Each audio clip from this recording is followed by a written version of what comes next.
नमस्ते मित्रांनो, कसे आहात? मजेत ना? तर आज मी कविता घेऊन आली आहे. तिचं नाव आहे एक कळी उमलताना. कविता सुरू करण्याअगोदर थोडं सविस्तर. आपल्या समाजामध्ये मुलींची संख्या बरीच आहे, पण त्या सुरक्षित आहेत का हा प्रश्न सतत सतावतोय. त्याला अनुसरून मी ही कविता केलेली आहे. तर आजच्या कवितेचं शीर्षक आहे एक कळी उमलताना. तर आपण कवितेला सुरुवात करूया. ती एक नाजूक कळी होती.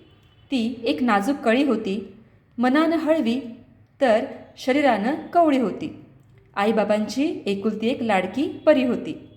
कळी असताना तिने अनेक स्वप्ने होती पाहिलेली. कळी असताना तिने अनेक स्वप्ने होती पाहिलेली. नेहमीच दिसायची स्वप्नांच्या दुनियेत अलगद हरून गेलेली. जिद्दीने स्वप्नांचा पाठलाग आता तिलाही करायचा होता.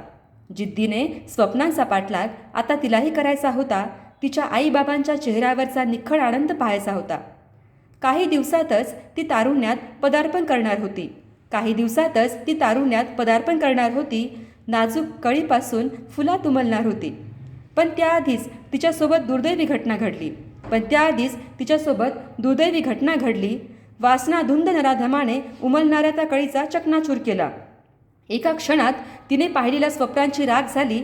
फुलात पूर्णतः उमलण्यापूर्वी कळी कायमची खुडून गेली.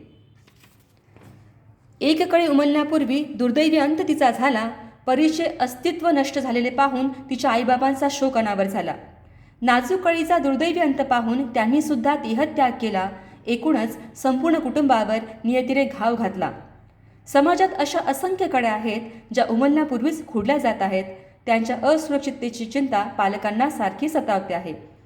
तर ज्या लोकांनी स्वातीस मराठी कविता चॅनलला सबस्क्राईब केलं नसेल त्यांना विनंती आहे की त्यांनी लाईक, शेअर, सबस्क्राईब करा आणि जवळच असलेल्या बेल आयकॉनला प्रेस करायला विसरू नका. तर उद्या आपण पुन्हा भेटूया नवीन कविता घेऊन. तोपर्यंत सर्वांना धन्यवाद.